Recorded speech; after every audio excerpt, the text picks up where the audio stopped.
Hey Reinoud, must dit eens jaren. In Friesland binnen er dit hier al meer dan 200 skiën deerbieten terug wolven. Hoeveel? 200. 200, jongen, dat is een soort. Ik had wel eens jet van een wolvenoorval op skiep en dat de boer er vanzelfs net bleef me weer. Maar 200, dat is echt wel een soort. Ja, heel Nederland is in de ban van de wolf. En Friesland ook. Tja, het is vanzelfs een prachtig beest. En heel bijzonder dat de krijgt in de middeleeuwen weer wolven in uw natuurlipje. Ja, maar ze bieden dus wel skiep, geiten en orenbisten van boerendeer. Dat is voor die mensen echt verschrikkelijk. En een soort ben we er nou zelfs echt benauwd voor de wolf. Die dwaren het boskast net meer in. Ja, oké, dat is de mindere kant van het verhaal. Maar Jennifer, gaat deze podcast dan misschien over de wolf? Nou ja, onder oren. We hebben het joord namelijk over uw relatie met de natuur. Natuur. Hey, dit is de chillste podcast met Jennifer en Reinoud. Hielen dan van die op de gekste vragen en onderwerpen. Komt er grif een antwoord, dus luister maar mij. Mooi dat luistert en welkom bij de chillste podcast over natuur. Ja wis, en die chillste podcast die maakt je vanzelfs in een hele chille klasse. Namelijk groep 8 van CBS De Vinnen in Ordeboel. De chillste podcast waar die... Hey, leuk zo'n podcast over natuur. Maar waar hebben we het dan correct over? Goeie vraag, want wat is natuur? Waar kan dat nou even uitlezen? Wat is natuur? Natuur is groen en bomen en planten. De natuur geeft ik uw planten dit te groeien. En uw planten, daar groeien groente of fruit aan. En dat hebben we nodig om te overleven. Nou, de natuur, daar leef je ook allerlei beesten. Zoals de wolf, maar ook wel orenbeesten. Het is ook iets van biodiversiteit. Dat is verschillende soorten leven. Binnen wij zelfs echt natuur. Ik wil graag vingers zien. Nou, wij zijn zelf ook natuur, want wij leven ook. En alle planten en zo leven ook. Dus eigenlijk zijn we eigenlijk ook gewoon zelf natuur. Nou, ik zag één vinger die naar beneden bloedt. En dat is het hoor. En dat wil ik wel even weten. Leanne, waarom ben wij dan net natuur? Maar alle beesten zijn gewoon natuur. En dan vies net dat wij een best binnen. Nee. Haast de hele klasse eerst maar eens. Ja. Dat wij natuur binnen. Dus zo het er zelfs mee eens. Ja, ik denk dat wij onderdeel binnen van de natuur. En wat vies dat, Jennifer? Zou we zeggen dat we er onderdeel van binnen, maar ik vind de definitie natuur ik nog wel een beetje ingewikkeld. Oké, de volgende vraag. Kom je hem zelfs wel eens in de natuur? Geen heel veel vingers omhoog. Heel veel vingers, ja. Ja, ik vind het heel leuk. Vooral dan zie ik wel eens hertjes of haasjes. En ik kom meestal wandelen we in de delen of in Oranjewoud of zo. Buiten spelen met vriendinnen. Ik ga vaak naar Oranjewoud, meestal op de Zandbult. En hier in de buurt hebben we ook een rondje bij de Grutte Diek. En daar vind ik soms echt wel. Nou, ik ging nooit naar de delen, maar gisteren hebben we met onze groep naar de delen gegaan. Jevieke, wat is de delen? De Delen is een natuurgebied in de omkringen van het Sjaalbert, Lumbert, Oude de Delen is een gebied waar ze vroeger allemaal turfwoon hadden. En dan heb je nog hele mooie soort van petgoten heb je daarover. En de natuur is daar verder zijn vrije gang lang. Dus een prachtig gebied om te wandelen. En is er nog iets wat je station, het was nog net jij de station hier? Nou, ik ga nooit weten dat er zoveel verschillende parastroom in de deel zijn. Bij Geert woont hier een vinger omhoog toen je begon over de turf. Want wat is het dan precies? Ik dacht volgens mij een heel oud stuk groen wat heel aan een gevaarsplak bloot en heel hut is. Maar leidt dat er nou dan ik nog steeds? Als je heel diep graven wil, volgens mij. Weet je Mick, wat ze vroeger deden met turf? Nou, dan konden ze dat in de oven stappen voor brandstof en dat de meesten dan wagen bleuren. Hey jongens, even een moment, want ik ben nog even wat vierd. Ik moet even wat ophangen. Maar weg is dan hinnen? Ja, dat zie je maar. Hij gaat nou dus comfort. Echt, natuur is soms zo onvoorspelbaar. Kijk als Reinoud, hè. Reinoud is echt onvoorspelbaar. Die gaat hij gewoon, wat? Als hij nou net weer waarom komt, hè, dan ga ik gewoon alleen nog terug, toch? We zetten hier even een wachtmuziekje onder. Nou, daar komt hij weer. En ja, hij is net alleen nog uit. Ik nog een grote plant, mijn naam. Reinoud, wat is dit nou weer dan? Dit is dus een plant. Een stukje natuur van bij Jim in de klas. Wat vind je ervan? Prachtig. Prachtig, hè? Dit wil een applausje waard, toch? Nou, Juf, wat vind je van de plant? Ik ben er heel blij mee. Ja, want we hebben nog meer plantjes in de klasse. We hebben nog wat bentjes planten. Dan hopen we dat er ook nog wat uitkomt. Ja. Dus we houden van groen in de klas. En de groene bladen die zorgen natuurlijk ook weer voor extra zuurstof in de klas. Ja, dat begrijp ik, want Juf die slaat de speaker op zijn kop. Want ik heb het net samen met dan vanzelfs. Want uit onderzoek toch blikken dat een klasse enorm volle voordelen had. Het zuivert de lucht en het maakt het zuurstof aan. Klachten zoals pijn in de hollen nemen aan. Het is heel goed voor je concentratie. Dus als je een toetsmaatje maakt en het zijn planten in de klasse, dan hel je hem alle keer een dikke 8. Het zorgt ervoor dat er een betere stemming is in de klasse. Dus je bent volle gezelliger. Kortom, planten maakt je een klasse gelukkiger, Jennifer. Ja, vielen je dat al een beetje? Ja? Zullen we deze planten namen, Jan? Nou, net wij, maar de klasse. Ja, zien we dat dan? Ja? Ja. Nou, Rob maar, hoe je het is een plant? Piet, Bob, Henk, Piet Snot. Piet Snot. Piet Snot, Jaapie, Lebby. Lebby, Juf Wieke. Juf Wieke. Ja. Nou, ze kunnen er nog even doen uitdenken. Ja, Oké, dus rond het eind van de podcast dan kiezen we de definitieve naam uit. Is Ja. dat goed? Oké. Heel goed. Maar wat is nou echt het leukste om te doen in de natuur? Wandelen. Visje. Hinderrieden. Wandelen. Ik ponyrieden. Reinhard, wat vind je nou eigenlijk het leukste om te doen in de natuur? Ja, dat is natuurlijk een makkie. Hey, we moeten in de weer maar een pisje. Ja, dan voel ik me echt hier bij de natuur. Wie is dat nou serieus? Natuurlijk. Wist je toch dat je een beerman? Natuurlijk. En ik zag alle jongens instemmend knikken. Dus zo raar is het net, Jennifer. Nou, En doe je is dat het- alle keer? en Jennifer, Ja, even zonder boebelige gachjes. ja. Wat is het eerste waar stolen tinkst? Als de onder natuur tinkst. Nou, net je een beermanpisje, maar ja, wie is wat ik echt geweldig vind, dat is eigenlijk de maaitijd. Als alles volop in bloei stiert, midden in een stuk laan, even de eigen dicht waan en dan gewoon luisteren naar alle geloeren. Dan jerk, zeg maar het gezoem van de insecten en het fluitje van de vogels en het smakken van een ko die zijn gas eet. Oh, heerlijk. En een dikke trekker die hij van een sokken riet. Ja, flauw, pisje donut in de wiening. Ja, dat zeg ik maar. Ja. Ja. Sigrid, mevrouw Bauma, wat moest je nou vertellen? Nou, ik ben zelf op een skippenbocht gekregen. Alleen nog wat ik het mooist vind aan de natuur is als alle skip een lamkaart krijgen en dat ze dan alle terug de stuk lonsjes drinken. Ja, dat is prachtig. En dan wist ik wat echt de mooie begon is. Hè? Hoeveel skiep hij hem? Nou, we hier is 1000, alleen nog mijn huid is hartstikke bang voor die wolf. Dus nu hebben we maar 100. Oké. Dus je maakt 900 skiep voordien omdat je bang bent dat de wolf de skiep deerbiedt. Ja. Ja. En wat doet dat met jou? Hoor? Nou, als een skip deed, dat ga ik hem niet, ga ik het niet helemaal. Dat is gewoon zonde.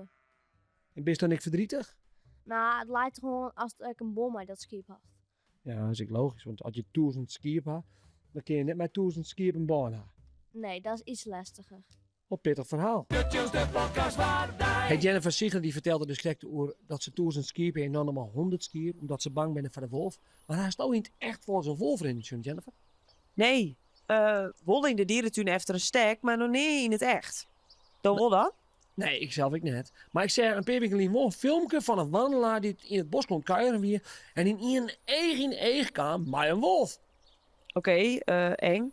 Nou, dat voelt best wel mooi, want die wolf die stier gewoon midden op het paard. Hij zocht een beetje nieuwsgierig, snuffelde wat, zeg ik. En daarna draait hem weer om, rent rustig voort, neer te horen. Vet toch, een wolf! Nou, dat weet ik net, jij Reinoud. Wist ik toch dat wolven benauwd binnen voor meesken, maar er komen heel tijd meer filmpjes van wolven die gewoon rustig in de buurt van meesken omrennen. Nou, en daar een beetje kennen de Jennifer haar stoot eruit rent, of net? Ja, wees, zeker, 100%.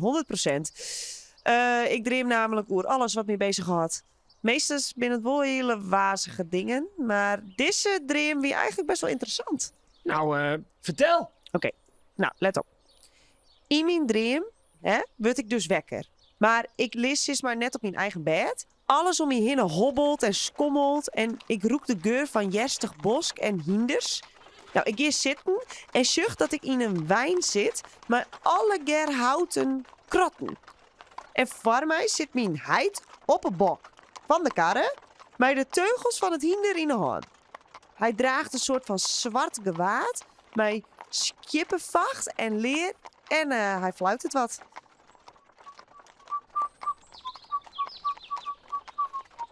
Oké, ja, misschien inderdaad toch een beetje een wazige dream, ja. Nou, goeiemorgen Jennifer, zei hij. Hast lekker slept? Ja, ik denk het wel. Waar binnen we? Ja, we binnen nou in Drenthe, hast in Duitsland, zei hij. Ik zei oké, en wat voor dag is het, Joet? Joontje oktober van het jaar 1502. Oké, denk ik. Nou ja, dat verklaart het wel een hoop. En waar gaan we alweer heen, hè? Nou, wij moeten die 100 peer Frieske klompen naar Bremen brengen vanzelfs, zei hij. Een persoonlijke opdracht van hertog van Saxen. Hij is grut fan van Frieslandje. En misschien maaien wij wel sliepen bloeien op zijn kasteel. En krijgen we het lekkerste bier en het beste vlees. Nou, bloe lekker drevenheid, zus ik. Zo'n hier met pummels als wij, die litten ze vers net binnen. Ik ga me al 2 weken net wasken.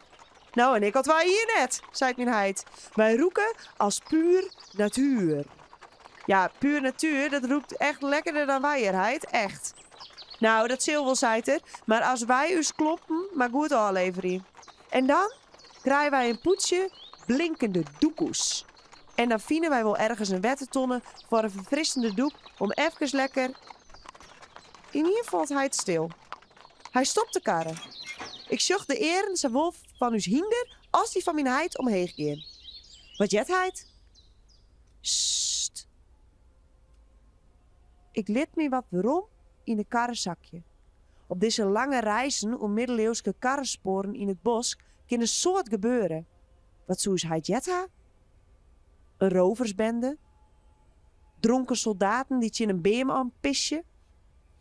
Of gevaarlijke bisten die wacht je op een makskiep? Ineens zag ik naast mij een grieze skip tussen de bjem bewegen. Het hinder begint te briezen en dan, uit het niet, staan er 4 wolven op het paad. Die houden us vanzelf al van kilometers afstand roekenkind en us opwachten in een hoop op een lekker hapke. Hien we nou maar jeder doucht. Wat nou, heid, fluister ik. Ja, hoe moet ik dat nou weten, zei hij. Ik ben Freek Vonk net. Holy moly. Ik ben zojuist in mijn gezicht gelikt. Door een wolf. En sa stenen wij eeg in eeg met de bisten. Alsof de tiert stilstiert. Maar er is wat aan de hoorn. Ze liek je eens heel dan het agressief of moordlustig. Jeder skichtig en wat benauwd. Dan vielen we alle ger de groen triljen. En in de vierte het loert van een grote groep galopperende hinders. Zo snel als de wolven voor ons noorstienen, bis ze nou weer wat. En uit de richting, waar ze wij kwamen, verschiet nou een groepje Duitse ruiters met pielk en bogen, speren en een soort kabaal. Wo zijn die wolven? Haben ze die wolven gezien? roepen zij. Nou, op naar het volgende probleem, Jerkheid sissen, wiels de ruiters us omsingelen. Het is een roversbende die op wolven en beren jaagt. De vachten binnen 10 kostbaar en tjenoer else deerde wolf of beer stiert een belening om het dat meestal zo benauwd binnen. Hij heeft wel geen problemen en wie is de man de goede kant op. Maar voordat we verder kunnen, moeten we vanzelfs wel tol betalen. Tja, het blauwe rovers. En zo baart het dat een Duitse roversbende jarenlang op Frieske klompen rennen zoer. Oeh, dat was inderdaad een lekkere wazig dream, Jennifer. De chillste podcast waar wij. Wat kunnen wij hier eigenlijk van leren? Nou, ik denk dat is dus altijd Frieske kloppen bij die hebben moest. Ja, dat denk ik ook, zei ze. Maar er zit wel een kern van waarheid in die dream. Er hebben altijd wolven en beren in Europa leven, want de mensen zijn 200 jaar lang in ons deel van Europa uitgeroeid had. Maar nu binnen ze dus weerom terug alle je bescherming en is er een heel soort discussie over de wolf. Maar waarom denken Jim eigenlijk dat er zo'n discussie over is? Omdat de ene vindt dat de wolf gewoon zijn eigen zinnetje mag doen en dat hij ook gewoon eten nodig heeft. En de andere mensen denken eens dat het zonde is voor de schapen en zo. En dat ze gewoon eigenlijk gewoon weg moeten. Maar dan zoest dus eigenlijk sissen kennen dat we op nijtinken moeten over onze relatie met de natuur. Correct. Hoe wanneer wij de natuur zijn gang inletten en wanneer wij ingrijpen. Is de mens de baas over de natuur? Dat is de vraag. Oeh. Ja. Misschien kunnen we daar nog wel even op terug in, want is de natuur eigenlijk wel blied met u als meesk? Eline, wat denk je? Is de natuur blied met u? Nou, de natuur is wel van ons allemaal, maar mensen die gebruiken het alsof het alleen van hun is. Nee, want wij gooien afval in de natuur. En de natuur mag ook gewoon hun eigen gang gaan. En zij hoeven onze hulp eigenlijk helemaal niet. Nou, wij jagen de dieren soms wel weg. Dus nee, en we gooien ook wel afval weg in de natuur. Nou, eigenlijk is de natuur wel blij met ons. Omdat wij zijn eigenlijk ook wel een onderdeel van die cirkel. En als één deel instaat, ja, dan staat die hele cirkel in. Sommige beesten in de dierentuin die leven in gevangenschap. En als de meesten net wie, dan zoen al die beesten direct in. Dus dat is ook weer zonde. Ja, dus de beesten die in de dierentuin leven, die leven eigenlijk net meer in de vrije natuur. En maar we juist blij zijn dat wij die beesten op die manier nog beschermen kunnen. Zodat ze nog in leven binnen. Nu, maar stel, er is de Oldeboon in en er is de natuur jarenlang in gang in. Hoe ziet het er dan uit als die hier het dorp inkomst? Wat denk je, Dylan? Heel erg begroeid van dan kist er ik haast net meer leven, omdat dan gewoon de BM die lissen over de dik heen en Nou, de huizen gaan dan ook weg, omdat die dan helemaal onder bomen zitten. En sommige zijn denk ik ook, de huizen zijn omgegaan door de bomen. Hey, en waarvan je hem zo letter in de natuur werkje willen? Zo stap werkje wel in de natuur? nou, op zich wol, maar ik zoek het net wollen als je net mooi beslissen van ik vind dit en ik vind dat. Ik weet net of ik letter wat met de natuur, maar wel als bijbaantje, bijvoorbeeld bij de delen werkje. En wat zoest dan bij de delen? Al die brechtjes op nij verven? Zoiets, of de beestjes bescherm je of zo. Mijn pa is jager en ik als bijbaantje en ik wil jager worden als bijbaantje. Mijn pa zorgt ervoor dat net heel alle bomen vol zit met alle dieren. Bijvoorbeeld herten, dat het net een hele kudde van wordt, maar wel leuk een is er beetje ook bekend. minder. Want Reinoud is op paadwest met Dien Paken om u te zieken wat er al te dwaan valt in het natuurbeheer. De chillste podcast waar De jager al meer dan 50 jaar. Al meer dan 50 jaar. 50 jaar voorheen, ja, weer toch als je op jacht gaat, dan moet je hebben. Hè? Wat bedoel je om hebben? Nou, wat je voor de loop komt, zitten. En jouw geweer, had je Rick lezen of niet? Nou, die hebben net lezen, die hebben in kluis daar, hè. Oké. Normaal is het even netje in. Oké, nou, ik zag even net. Zie je dik een hoentjesje ook wel? Ja, dat is de jachthoen. En gaat die altijd mooi? Ja, die is mooi. Dit heeft een geweer. Ja. Dat is een speciale ijs van vleend wild. Hè? Oké. En het is 3 shots. Het is ijs een Riad gun. Hè? Oké. Jou kun je 3 keer mee Ja, zitten. ja. Dus je maakt er dan 3 patronen niet? Ja. Ja, Die precies. troest je in het magazijn. Die troest je zo onderin. Ja, En prachtig. elke keer als grendels, dan komt er een nieuw patroon voor. Daar staat een Land Rover, hè? Oh, ja. Is dat jouw main auto, zie je maar, daar rijd je al soort in? De pure jachtauto. Die gebruik ik in het land voor het werk. Ja, dit is 50 jaar oud. Oh, machtig. En daar rijd ik al sinds 1980 in, alle dagen. En dit is je choken en... Nou, dat is diesel, hè? Dit moest even bloeien. Boeien, ja. Oh. Oh. Mooi. Ah, dit is toch fantastisch ding. Nou, dan het filter hier, de hoen achterin, de geweer achterin. Ja. Maat mooi. Ja, Bakje soms. koffie mooi. Ja. Wat wil je nog meer?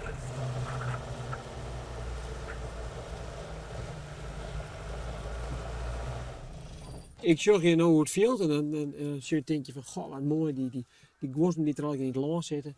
Snap ik wel dat de bambi die zit dan af en je werm in jagers dan eigenlijk nodig. Om te scheer te voorkomen. Goorzen doen een heel soort scheer in Nederland. Landelijk 40 miljoen. Alleen voor goorzen. Ben je dan alleen maar gosmen ontjaaien? Of ben je er voor meer business met je op jaaien? Ik jaag op reeën. En reeën die worden teld. Het is net van shit maar raak. Nee, ik maak bijvoorbeeld 6 shit en mijn buurman maakt 2 shit. En zo wordt dat wat verdeeld. Wie de meeste rijen niet veld heeft, die maakt de meeste shit. Ja. Dus dat speelt shit. En de vos, dat soort mist. Die vast, die moeten we ze allemaal kwaad houden. En wat baat er nou als je die vos net zit? Dit is wel toch wel een potentieel grijdenvoelgebied. Vooral voor de skriers. Dan kan je het vergeten. Dan wordt er net een beest meer groot. Zelfs de aan hebben we al weer opvandelen door die beesten. Zie je gewoon met een nest huis. En dan de vogelwacht zet dan ik vaak wel stakjes en zo en boeren en zo. Maar dat was net wel, want die vossen die roeken precies. Wat in je roem het en die mooi bij de nest lang, bij de stakjes lang. Dat is slim bezig wel. Het vasten is slim als de vast zitten ze dan. Maar ja, je moet daar, maar die drones en zo kunnen ze heel mooi werk doen. Hè? Vat mee. Ja. Ze kennen maar warmtebeeld eraan. Ja, heb Ah, je jongen, dat is grandioos. Hoe kan het dan dat zo'n wolf zo tegen bij de mensen komt? Ja, omdat er geen echte natuurwolven binnen. Dat hier we vanmorgen ook al even noemen. Een wolf je het schuil te werden. Nou, en als we die foto in de lauwe krantenshow zien, dat het zowat bij de meesten aan taak komt om haast uit de hand eten. Ja, dan is het helemaal fout. Ja.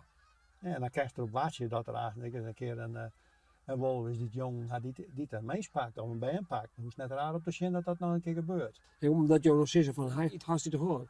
Een ree of een dammet is een wild beest. Nou, die heb ik al in van een kilometer Ja, afstand die krijg je toch echt net dichtbij. Nee. Ja, als ik op een hoog zit, dan heb je niks in de gaten, dan rennen ze soms onder me terug. Ja.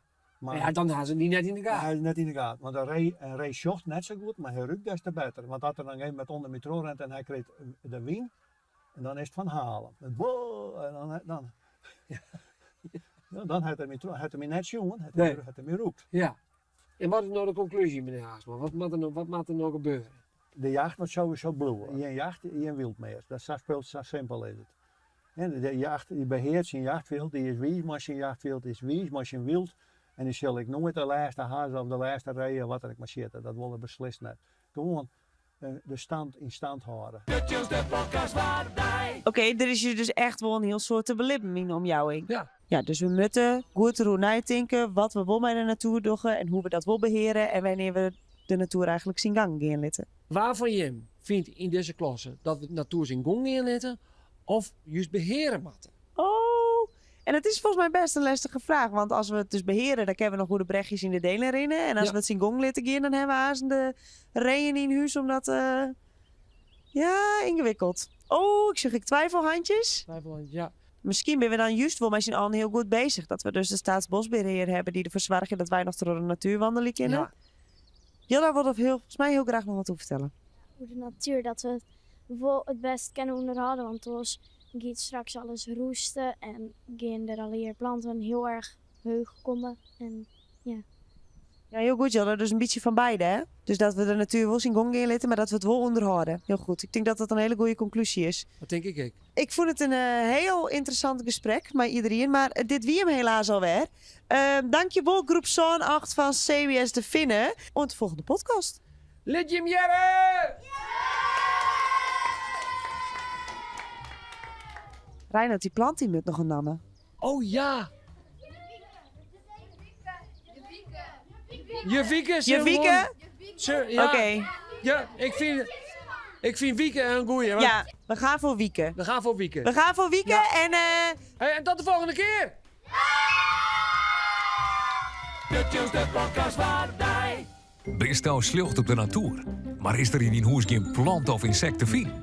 Bestel dan de boeien, liet alles maar groeien supersuikerspray. Het toveriaals rondom, Tangrino Oase. Gewoon in een drupje en hopla. De bananenplanten, klaprozen en cactussen zitten toch het dak. En wat te denken van alle insecten die zo toevallig ondersproeist. Haast nog neer sokken, grutte, kakkerlakken, bedwansen en bladloezens, jongen. Lekker gezellig, toch?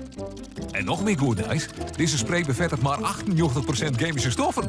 En is dus maar liefst 12% biologisch. Dus we wachten nog op. Wel goed mikken, want dit woordje kan effect nog in huisgenoten hebben.